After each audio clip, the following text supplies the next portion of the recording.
Sveiki, sėdime balkone, labai gražioje vietoje Vilniaus, Šnipiškėse. Pro mūsų balkoną matyti japoniškas sodas. Šiandien kalbėsime ir apie Japoniją, ir apie kitas šalis, todėl kad laida skirta senjorų kelionėms. Jūs žiūrite Žilalaidą, spauskite patinka, dalinkitės, prenumeruokite, jei to nepadarėte. Ir dabar pradedame mūsų šią laidą.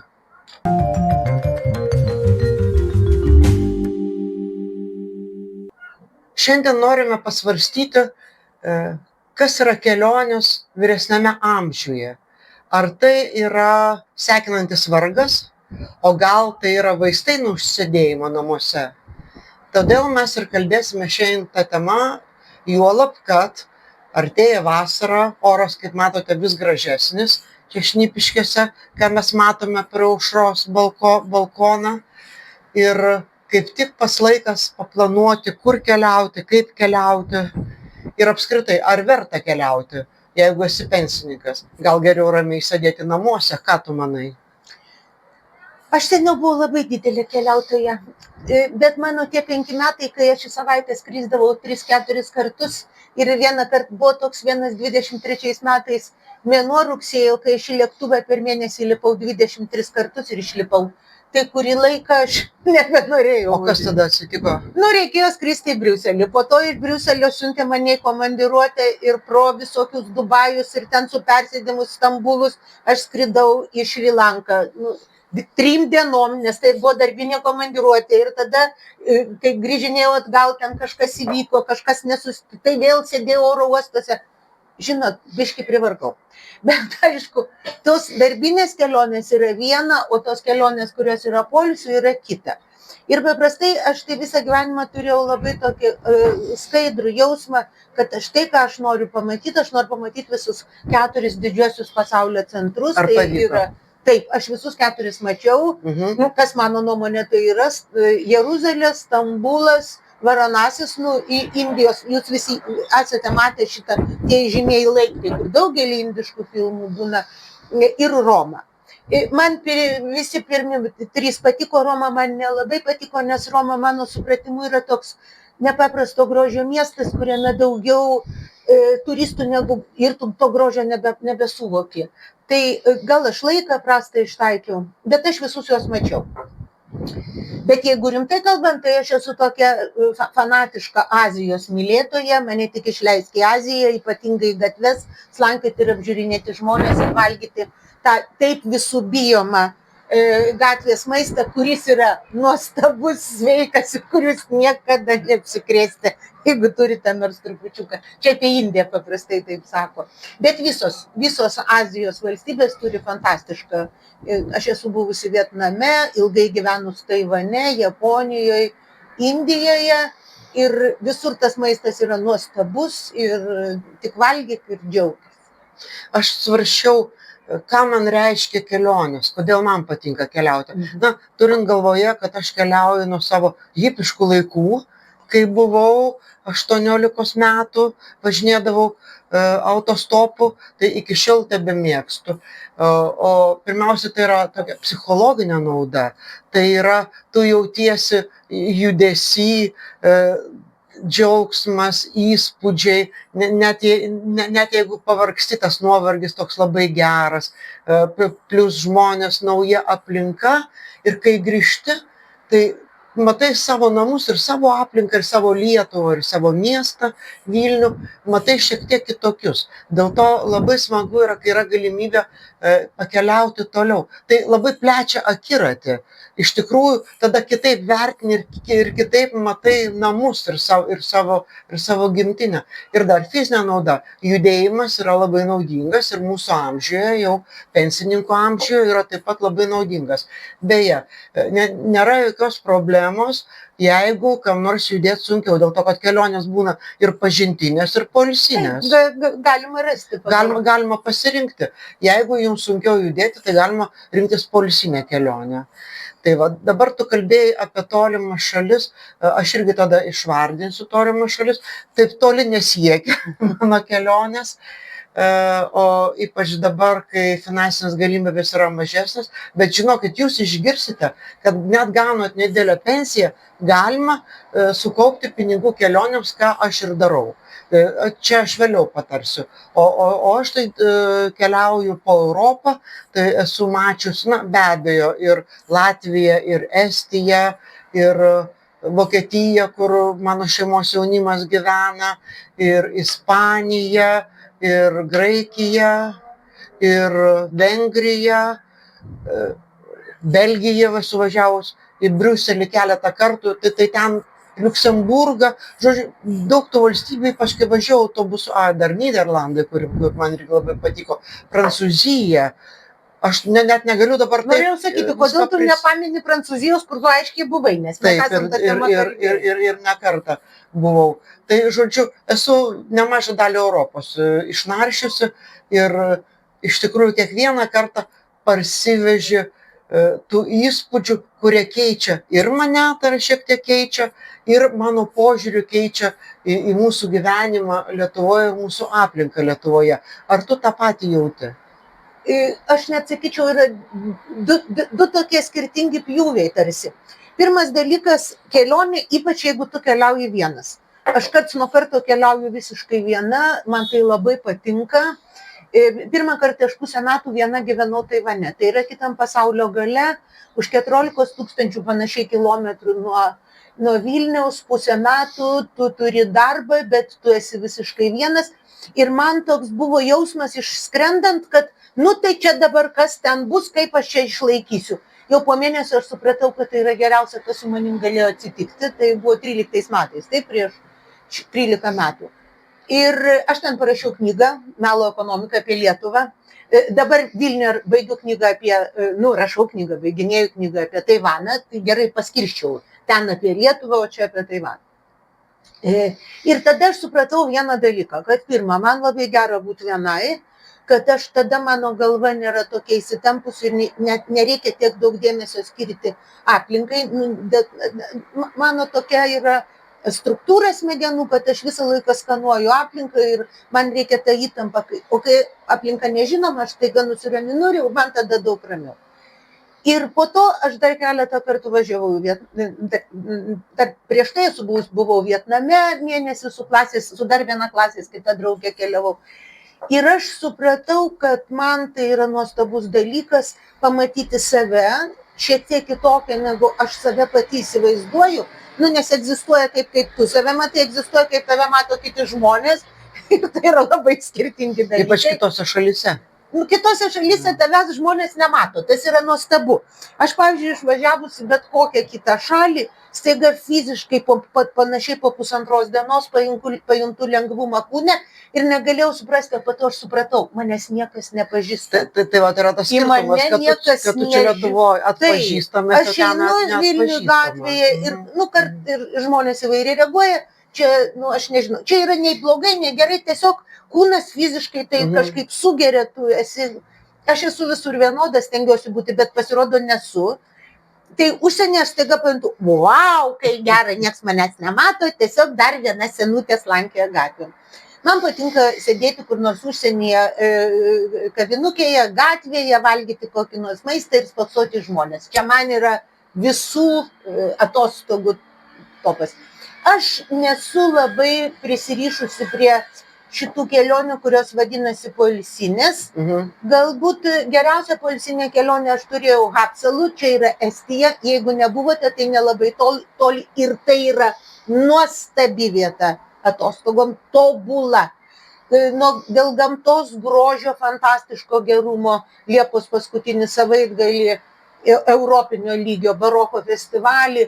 Ir tai yra seniausia krikščioniška šventikla visoje Europoje, anksčiau negu mes ten jie iš Švedijos apsikrikštijo. Tai, ta prasme, tai va ten aš buvau tokiam liktai pensionatą, kur jau ten dar pasportuodavau ryte, po to po miestą slankydavau. Bet iš tikrųjų man geriausia vienai, neaišku kur ir neaišku su kuo. Ir tada, dar kai esi vienas, kas yra privalumas, aš iš karto noriu pasakyti, man bent tai privalumas, nėra tempo. kada tu su grupe važiuoji, be abejo taikaisi. Na, aišku, kad į Japoniją važiavau su grupe, bet dabar turiu didelę svajonę. Nežinau, kiek jinai finansiškai gyvendinama ir kiek jinai man reali, bet gal kada dar išeis, kad nuvažiuoti viena ir tada, jeigu nori vienoje gatvėje, va taip ir sėdžiu 15 minučių. O ne tai, kad, žinote, reikia būtinai kažką pamatyti. Pamatyti toks daiktas. Tikiuosi, tau per tas keliones, kurių čia dabar labai daug jau išvardėjai, neturėjai problemų su sveikata. Ne. Nes aš noriu apie sveikatos reikalus pakalbėti. Ne, bet vieną dalyką aš iš karto pasakau. Aš visada šventai turiu draudimą. Nes aš labai tikiu tokia taisykle, nežinau, ar jinai yra taisyklė, bet aš jau labai tikiu. Jeigu būsi neapsidraudęs, tai būtinai atsitiks.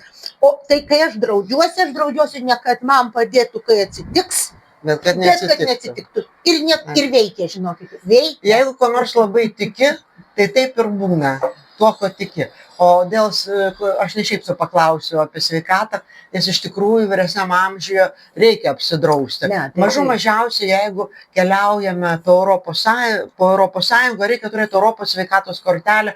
Ja labai nesunku išsiimti, jeigu kartais neturite. Ir su savim. Dar geriau be abejo sveikatos draudimas, kuris galioja bet kur keliaujant.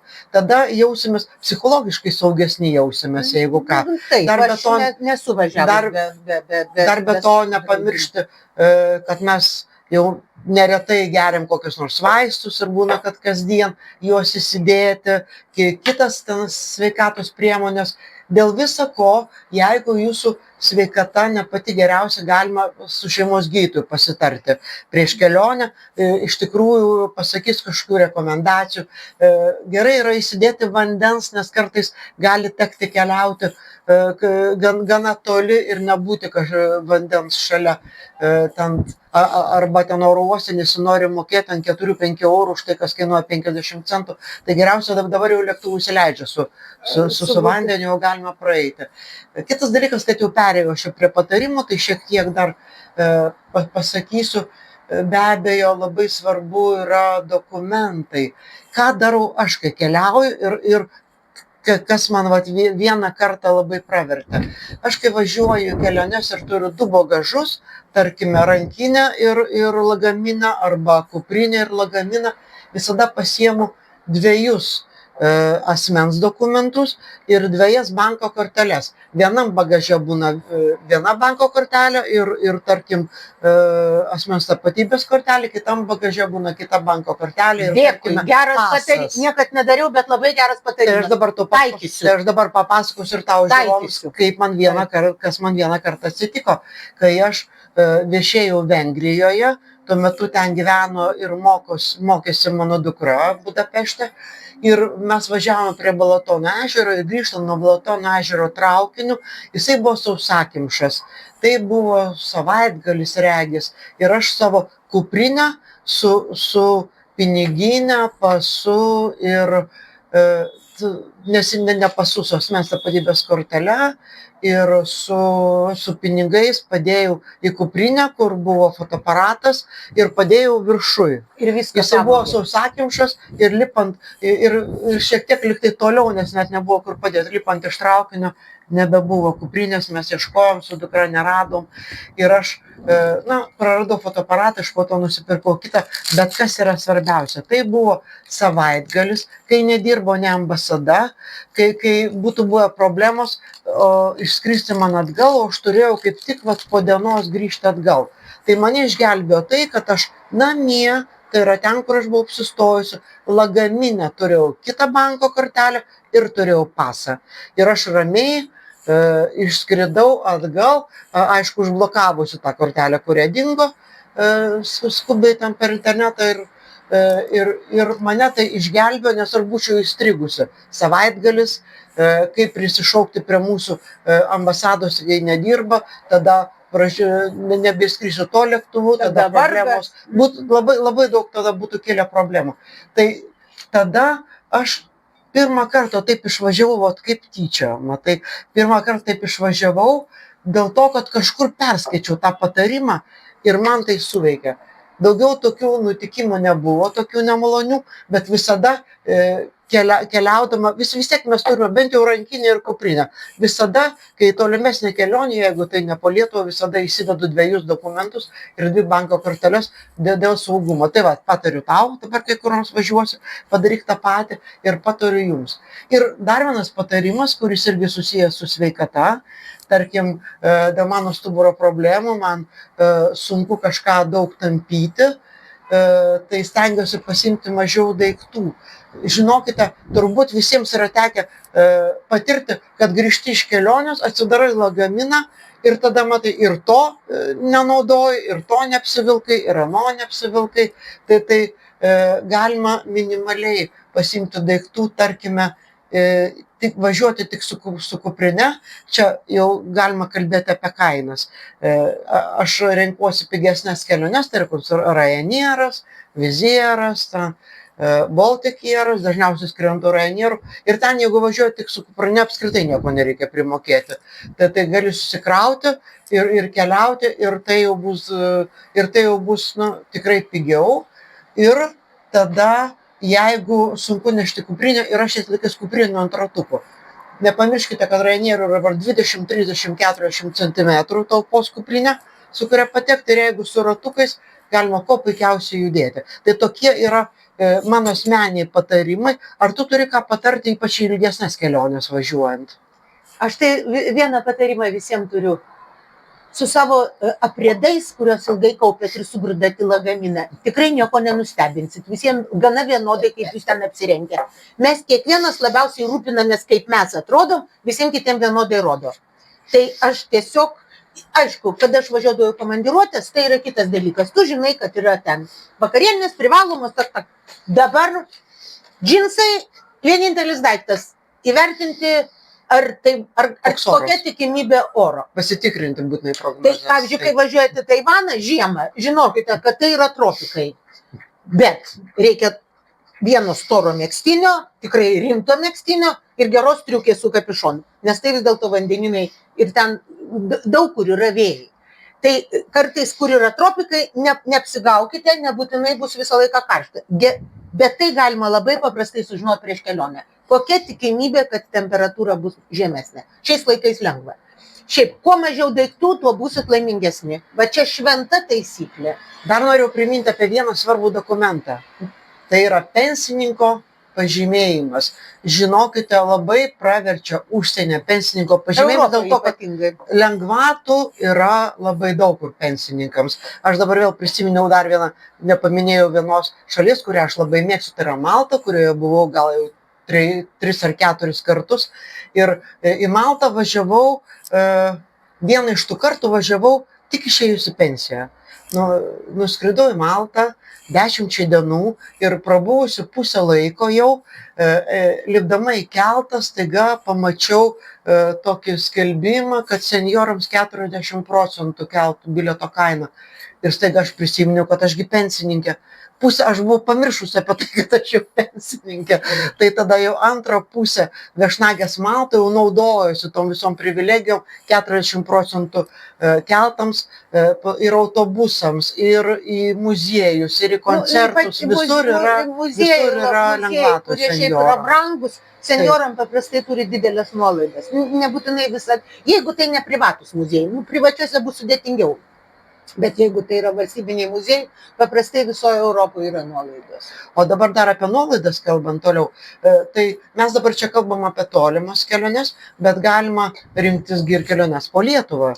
Oi, labai absoliučiai puikus būdas gyventi. Tai noriu priminti, kad tolimojo reiso ir traukiniai ir autobusai, tai yra tarpmiestiniai, taigi teikia nuolaidą 50% bilieto kainą, tai galima keliauti, tikrai galimybės atsiveria didelės, jeigu jūs galvojate apie pinigus, jeigu tie pinigai, kuriuos jūs gaunate per mėnesį, yra nedideli. Dar vienas dalykas, kas yra šį mėnesį, gaila, kad jau tas baigsis birželio 1 dieną, tai yra, taigi sumažinta yra traukinių bilieto kaina 50%.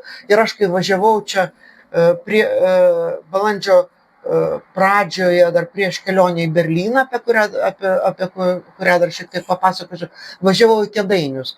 Tai įsivaizduok savo važiuodama pirminį Kėdainius, vėl pamiršau, kad aš pensininkė. Va toks yra gyvenimas aktyvus, kad pamiršti.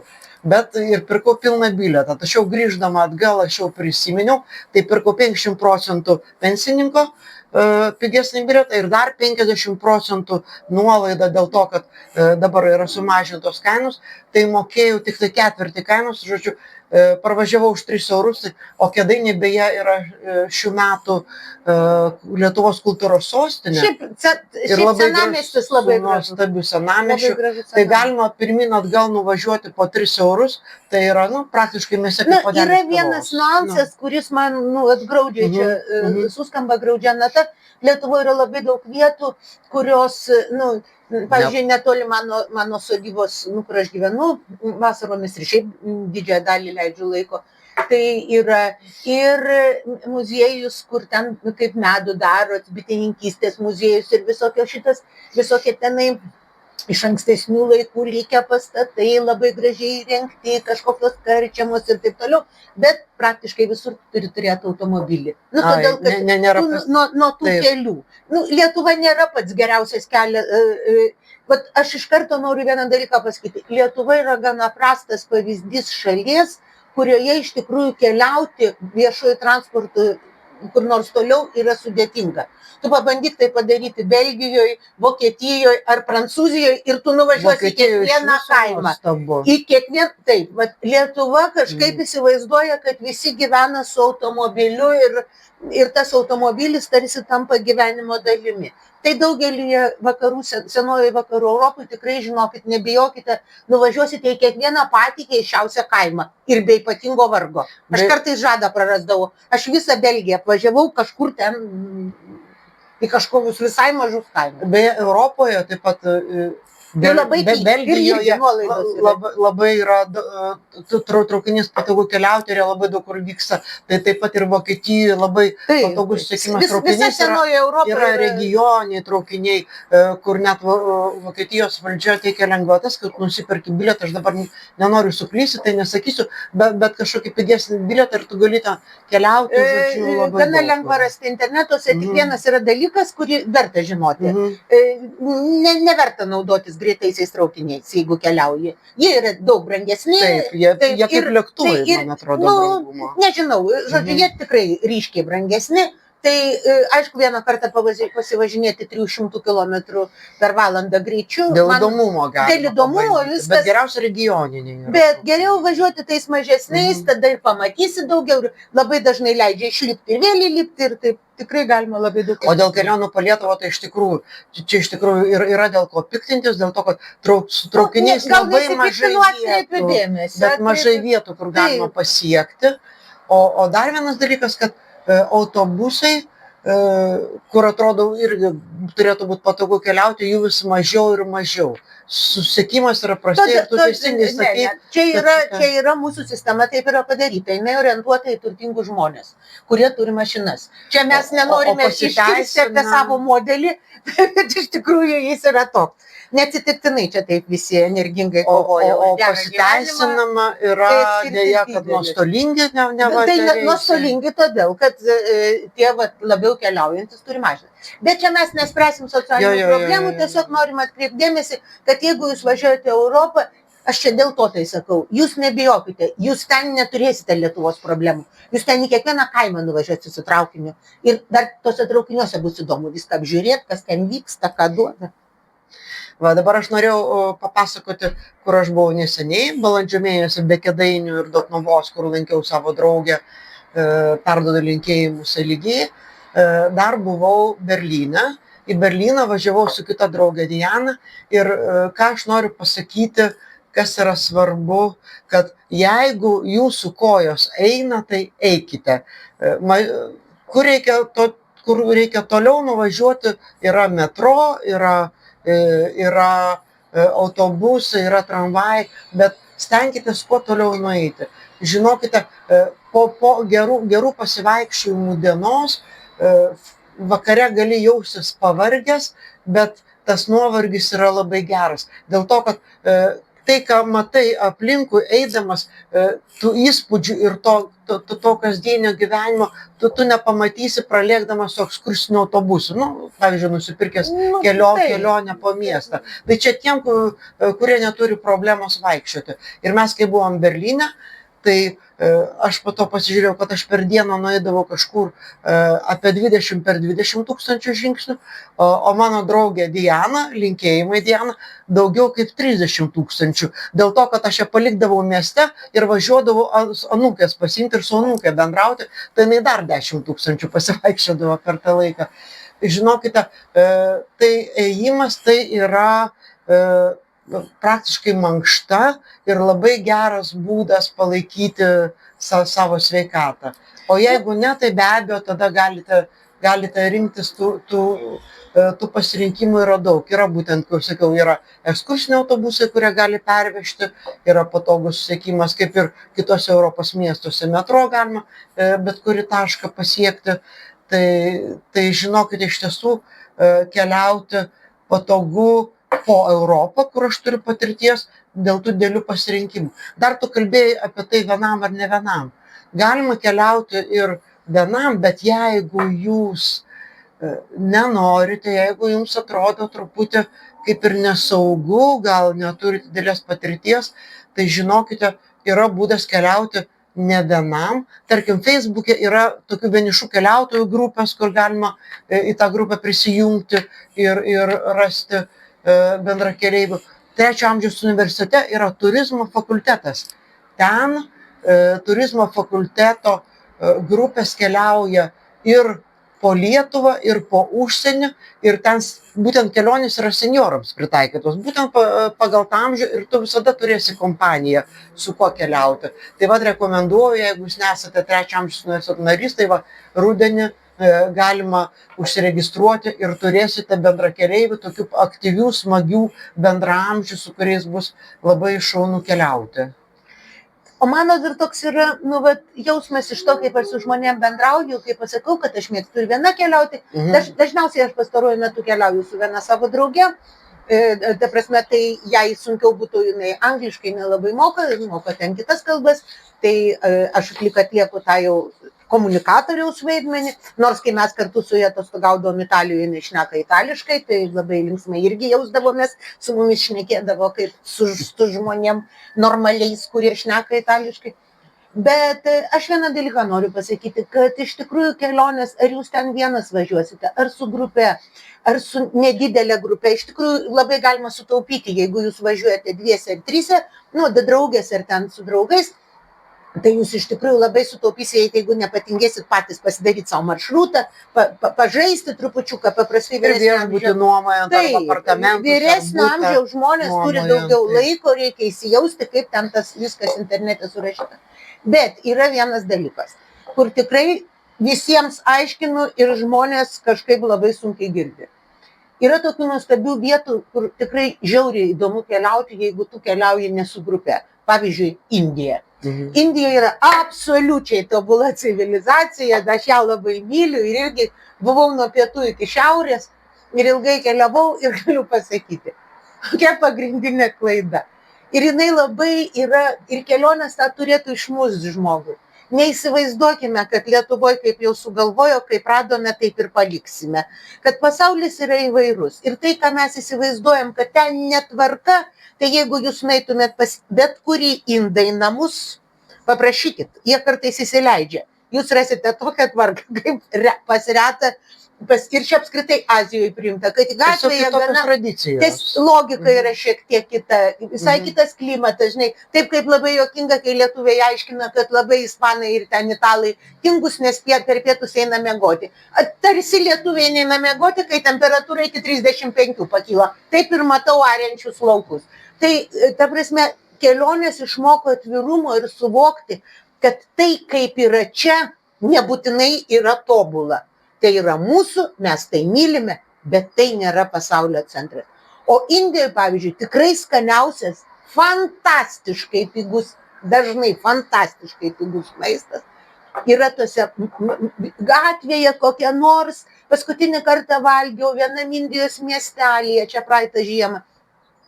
šalia kažkokios šventyklos, mano broliukas išvis, kadangi ten daugiau gyvena, tai jisai ten tokie turi, sakau, baisiai noriu išgersti tos, aš labai mėgstu tą čai masalą, tą arbatą tokia su prieskoniais, su pienu ir prieskoniais. Sakau, ir jisai savo, sako, labai gera vieta. Turbūt viena baisiausių vietų, kurią aš esu fiziškai mačiusi, kažkoks žmogus stovi, kažkoks staliukas, kažką pilsto, kažkokių indų, turi kažkokių pyragėlių. Gerai, sakau. Mes sumokėjome ten, aš po to išverčiau. Mes abu labai skaniai išgėrėme arbatos, pavalgėm fantastiško skanumo pyragėlių su daržovėmis ir ten kažkokiais dar įdarais tokiais vaisiniais. Bet tai buvo skanu. Aš sėdėjau už kažkokios lentynos, bet, kaip čia viską suvelk, tai bet čia kažkur mane padėk ir aš ten sėdėsiu. Aš tą maistą dar dabar prisimenu. Ir tai mums kainavo. Po to mes suskaičiavom. 2,15 eurų. Mes abu buvom sotis, laimingi ir dar ten su jais nuotraukų pasidarėm. Iš tikrųjų, žmonės visame pasaulyje yra draugiški ir geri. Ir jie nori padėti. Ir jeigu jūs kažko nesuprantate, čia mano patirtis apskritai, aš nesu buvusi Lotynų Amerikoje. Šiaurės Amerikoje esu buvusi, bet Lotynų nesu. Tai iš tikrųjų, bet už Aziją aš jums garantuoju. Nebent jau ten labai labai turistinis centras ir tai jie bus geri. Ir tik jūs kuo paklausite, jie pasistengs ir suprasti. To Indijai visi praktiškai šneka angliškai. Taip keista ta jų anglų kalba, bet paskui pripranti ir girdėjau. Ir tada jūs iš tikrųjų pamatysite, kad pasaulis yra įvairus. Šiandien šventajame rašte šios dienos skaitiniuose yra labai geras sakinys, Jėzaus pasakytas, man Dievo namuose yra daug įvairių buveinių. Aš laisvai cituoju ir gal kontekstas truputį kitas, bet kontekstas yra iš tikrųjų tas, kad įvairios buveinės, žmonės skirtingi ir jie visi nuostabus tie žmonės. Jos reikia tiesiog atvirą širdim žiūrėti ir jie staiga pasirodo labai įdomus. Dar toks dalykas, žmonės skirtingi, žmonės iš tikrųjų dažniausiai malonu, bet reikia kažkaip tai su jais susikalbėti. Tai aš čia dar keletą turiu patarimų. Labai gerai yra turėti išmanų telefoną, telefonas privalomas viso kelionėje. Pageidautina, kad tai būtų išmanus telefonas ir jeigu bent jau esate Europoje, tai turėti šiek tiek interneto tame telefone, nes tada aš iš karto galiu įkišti vieną dalyką. Jeigu jūs važiuojate į tolesnę šalį, pabandykite, vaikai gali padėti su šituo. Visada reikia tik išlipti iš lėktuvo, tiesiai oro uoste nusipirkti kortelę tam kraštui. Nes tada jums nekainuos tų milijonų, nes iš tikrųjų bus brangu. Žmonės kartais įgunda, kad ES jie keliauja visur ir kalba, kaip telefonas kainuoja kaip namie. Vis tiek ir kainuoja, nes tai yra tiesiog europinė direktyva ir čia yra mūsų bendra erdvė. Čia kai šaukia, kad nieko mes iš Europos negaunam, mes iš jos gaunam nežmoniškai daug, įskaitant pigus pokalbius. Bet kur už sienos staiga taps labai brangu. Ir yra labai paprastas būdas. Tiesiog oro uoste visada yra nusipirkti SIM kortelę. Vietinė. Tokia, kaip čia mūsų būtų, kaip ten tos SIM, kur įkiša ten tokios. Jūs įsidėsite ir jūs negalėsite gal kalbėti ten su savo vaikais. Tai paprastai viešbutyje yra Wi-Fi ir jūs ten prisijungsite. Bet jau vietoj skambinti jūs galėsite. Jeigu reikia suskambinti, jeigu su grupe, ten gidui ar bendrakeleivį ir taip toliau.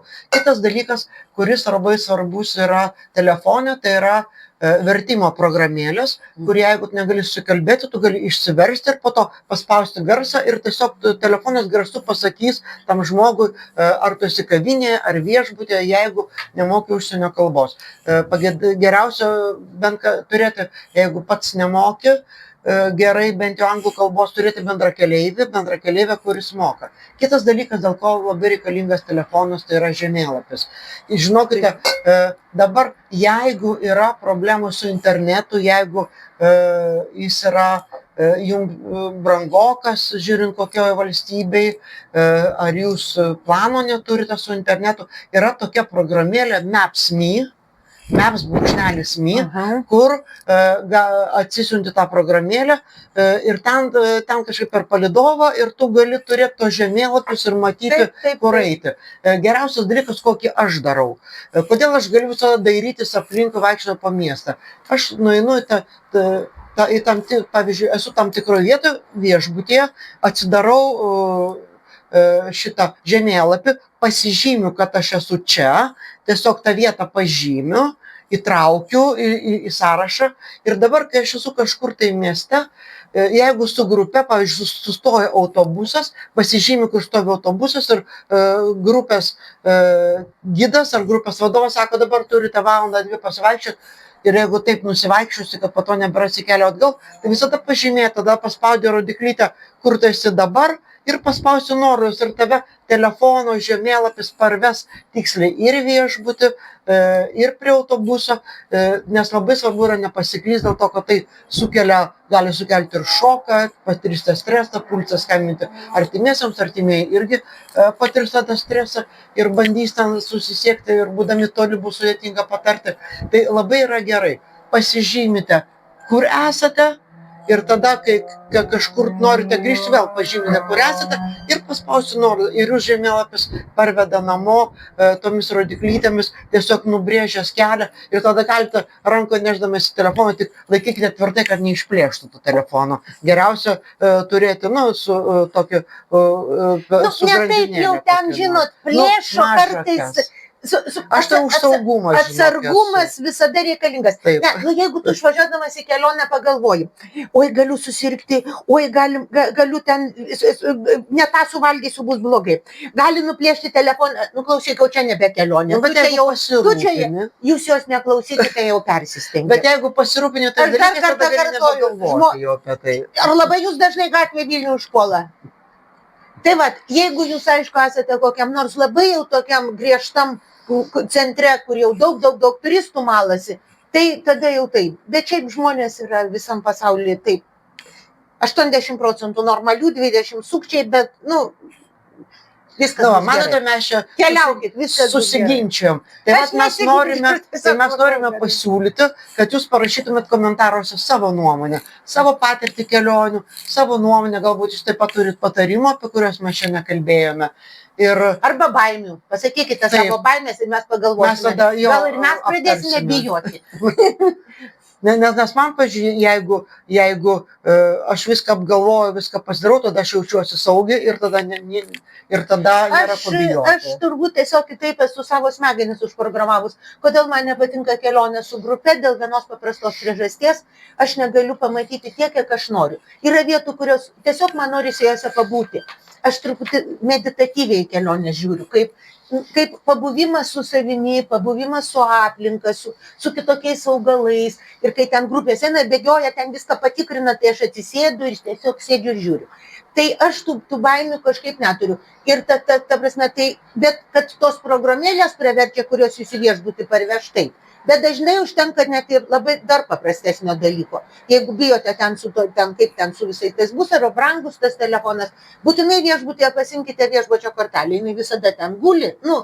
Ir tikrai bet kuris Boltas arba Uberis, kuris yra visam pasaulyje, jūs parveš. Ir dažnai pigiau net negu Vilnius. O jeigu jūs mėgstate popierinių žemėlapius, kiekvienas viešbutis beveik turi popierinius žemėlapius, arba yra informaciniai centrai, kur irgi galima gauti žemėlapį. Bet kortelė viešbučio visada praverčia, nes jūs tada stresą nuima. Jūs tiesiog suprantat, kad blogiausiu atveju jūs įjungsite va šitą, jūs kažkas parveš. Dar šiek tiek noriu grįžti prie kelionių planavimo. Tai jau prie pradžios, prieš pabaigdamas laidą grįžtame prie pradžios. Jeigu jūs nusprendėte planuoti kelionę, tai kaip minėjau, Facebook'e yra grupės keliautojų, kur yra neblogų patarimų. Ir dar yra labai geras puslapis, kuris vadinasi Mokėk keliauti. To puslapio kūrėjas yra Robertas, irgi perdodu linkėjimus jam. Ten yra ir pigesni bilietai, ir skrydžių akcijos, ir visokie patarimai. Kas svarbiausias dalykas, vis dėlto aš pasilieku prie savo nuomonės pasiruošti kelionį. Kai pasiruošėt, tada yra daug geriau keliauti, negu taip šast važiuosiu. Rasa, aš ne prieš pasiruošimą. Tiesiog ruoštis tu gali 2 būdais. Nusiraminti ir atverti savyje esantį smalsumą. Arba sunerimti ir viską apsidrausti. Tai gerai. Aš renkuosi tą pirmą variantą. Okay. Aš apsidraudžiu ir tada atsiveriu. Tai irgi geras būdas. Tai šiandien laidą jau ir baigiame, atsisveikiname Iki kito karto. Prenumeruokite būtinai. Matote, kokios tos laidos mūsų naudingos gali būti ir įdomios. Rašykite komentarus. Bet jos bus tikrai naudingesnės ir įdomesnės, jeigu jūs vis dėlto komentuosite. Kadangi aš suprantu, kad mus žiūri lietuviai, tai yra žmonės, kurie komunikuoja tik tai komentaruose ir slaptai, ir negatyviai. Tai mes tiesiog norime jūsų jausmų, jūsų nuomonių ir tada mums bus labai įdomu su jumis ir jums bus įdomiau su mumis, nes mes tada galėsime komentuoti. Tai rašykite mums. Linkiu jums gerų kelionių ir šį kartą atsisveikinimai iki kito karto. Laimingai. Prenumeruokite Žielalaidę.